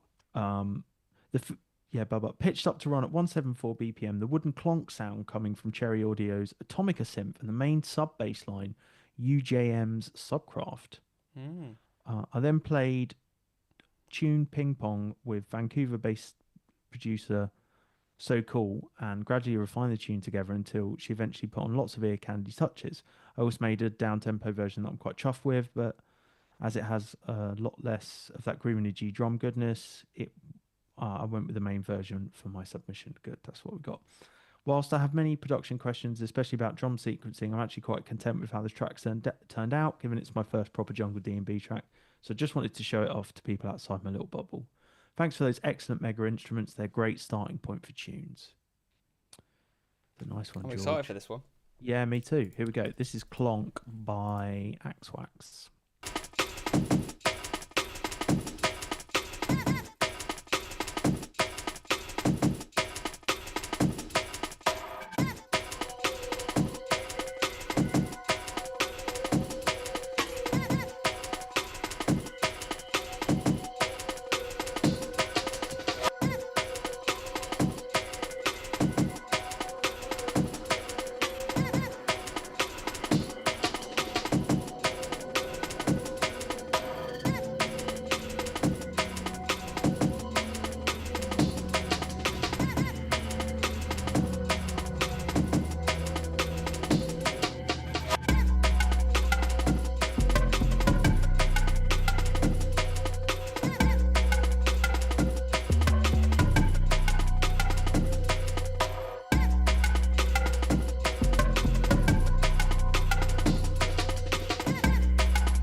Destroy him.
Destroy him.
Hey, that was sick. Bravo. Such good That break was work sick. in there. Never Yeah. mind the break instruments, but they're just all so many cool techniques, and I love the little like wha at the end of the like sort of silence in the break and having a little kung fu chop in there. Yeah, I like the dun dun dun. Yeah, they were like They were dramatic, you great. know. Yeah, and the clonk sound was pretty cool as well. It was good. It was kind of like reminding me of Sully or something, or Arcane. It got me hyped. It was a good one for the end of the stream because I'm like back in. I'm ready for more now. Yeah, I like the wah as well. The kind of like brass sound that was coming in intermittently. And yeah, how does it feel to hear your work in the wild like that, George? I love your- it because your I instruments? just like the hearing the other way other people do it, because when I've been using these these techniques kind of always in isolation, but hearing the way other people employ them, like the little especially those snare drums with reverbs on them and things like that. That's actually a technique I nicked from Photech. Yeah, Is getting putting your snare into a mono reverb and then rendering it down, and then you can sort of chop it off the tail, and it's like a gated snare. It's almost like a rock trick actually that then drum and bass artists were using, and they just sound really cool, and it like creates space where you have all your crazy drums and then you like have a big like reverbed hit. yeah. That's kind of a trick I think the first time we ever got together, you mentioned that trick. I picked it up from you then, doing that. And you can do. It's much easier to do stuff in trackers with things like that as well, with those like reverb hits. I think with the break with choppage. Yeah, because you're all in one lane, so it's just sort of you don't even think about it. Yeah. Nice grooving in G tip there. Hot tip for you. There you go. You can have that one. It's not even my. It's not even. I didn't invent it. I just took it from someone else. That's what art is, though. Sometimes, isn't it? Well, sampling, man. This is like sample ideas as well as and techniques as well as sort of tunes. Yeah, steal everything and can give yourself creative constraints. Is the order of this evening. Yeah. Okay, so we've got last tune of the evening then. And I think this is one from your Patreon, George. Oh, These cool. are all Patreon supporters, we should say. We both have Patreons, and we're very grateful for everyone who supports us on both of those. So don't want to speak for you there, George. But no, I love it. It's almost a little bit more of a private space to share ideas and kind of there's like a chat there, and lots of people ask me about equipment and problems they're having or just ideas, and it's just a good kind of space outside of YouTube that I just enjoy making content on there as well now. Me too. Yeah, I actually love it as a platform. It's really good if you're a creator. Just in terms of the tools you get and stuff like that. It's and it makes it makes it a pleasure to share stuff with people, and you can do all manner of like free. You can join as like a member and get notified of posts even if you're not a paid member, which is quite good, because then if there's anything you like, you can kind of sign up to get that. I think it's really great for creators, Patreon. And for users, obviously, and for patrons. Yeah, I think everyone kind of wins. Like we're both subscribed to each other's Patrons as well, just so we can kind of get see what we're keep checking up on each other. Yeah, keep tabs on each other. Yeah. Well, when George posts, I'm like, I need to post. It's good. It lights the fire under you. You're like, okay. Yeah, man. Sunday night, let's do it. Okay, all right. So this is from producer KOSU. Yeah. And this is one you sent over, George. I've been making music for a while. I guess it's time to start sharing it. I love jungle for its versatility and energy, and I try to capture that in my own tracks. And this one's called PB&J, Peanut Butter and Jelly. Last tune in the evening. Let's give it a...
Frantic hands touch us soft like shifting sands. With every move feel you. Static energy between us two. We're dancing in the dark, dark, dark, dark, dark, dark, dark, dark, dark, dark, dark, dark, dark, dark, dark, dark, dark, dark, dark.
PB&J by KOSU to finish things off. And KOSU said, I've been making music for a while. I guess it's time to start sharing it. I guess it is, from hearing that, and to share more of it. I thought I it would was agree. great. You need to share loads more. That was such a Yeah, great yeah. tune to finish on. It was a real journey. And one thing I kind of liked the most about it maybe is it was really like creative in a way that someone who's making music for a long time, maybe you lose some of that like freedom just to throw ideas out there. And like there was like a cool filtered section in the start that you did some like effects, and then you swapped to like a new drum pattern with a cool vocal. It was like really raw and creative, but in the best kind of way. Yeah, I really love that. The vocal chop that just carried on into like the switch up section, and Yeah. like a change of the subtle key change of sorts. But the chords are really nice in that as well. Love the atmosphere and everything in the Yeah, great sample selection, and like everything fit in that world. Even though you kind of went on kind of your own path, it wasn't like it didn't. It all felt like a song. It was cohesive, and I really loved it. It was sick. Yeah, absolutely. A lot of love for that one in the track, in the chat.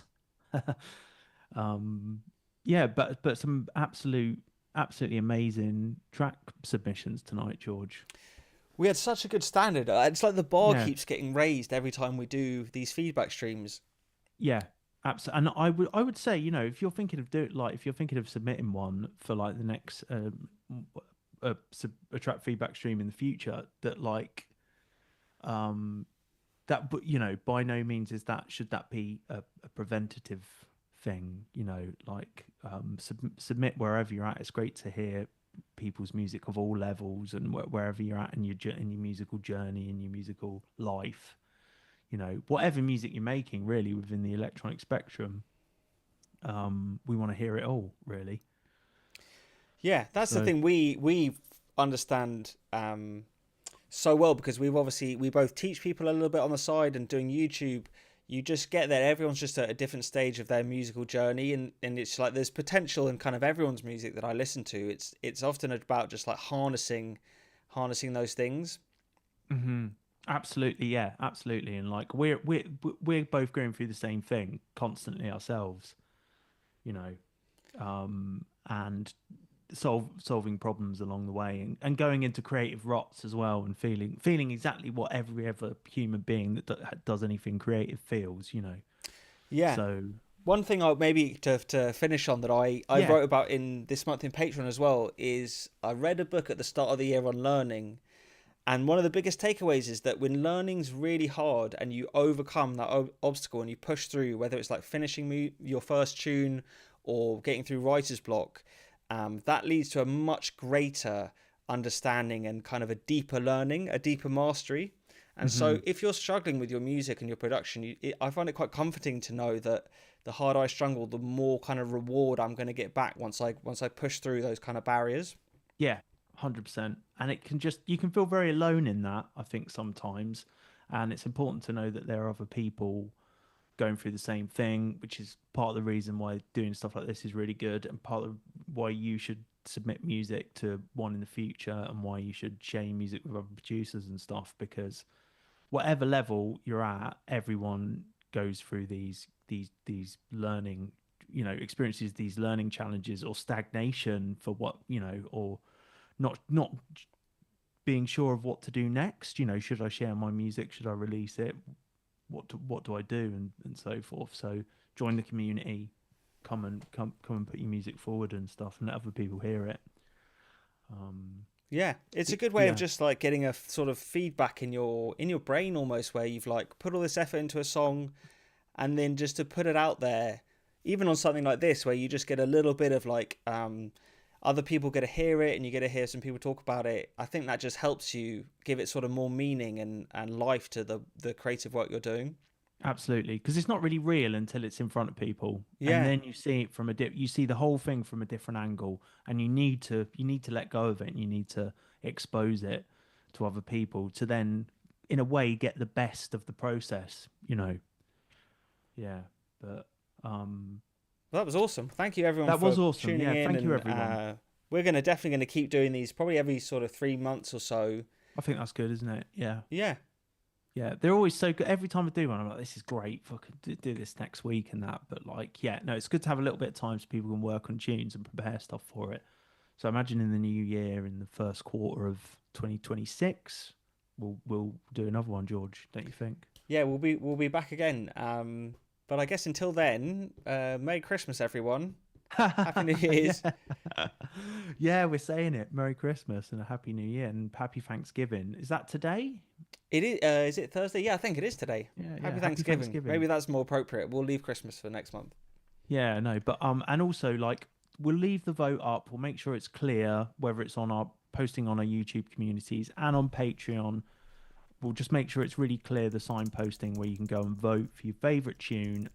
After, I'll probably tomorrow I'll go through and timestamp everything so you can hear back. And if you got your tune on there and you can maybe share it with other people and let them hear it and they can put a vote in as well. Yeah. And then we'll announce the winners of next week, I imagine, George, or the week after maybe. Yeah, we'll let it go till next weekend, and then maybe on the Monday we'll announce the winner, and then we'll have to think about some even bigger prizes for next time, but we'll leave that in the leave that in the future. Cool. Just got my stream music to play out on. Can you hear that, George? Yeah, I can. That's largely your samples. I recognise this one. Yeah. So you can get this with the £30 credit that you'll get to spend. I think that was it, wasn't it? Yeah. Is this an Echoes of Light, or is it before? That's before. This is like a New Horizons. Ah. Could be, I think. So great packs on there.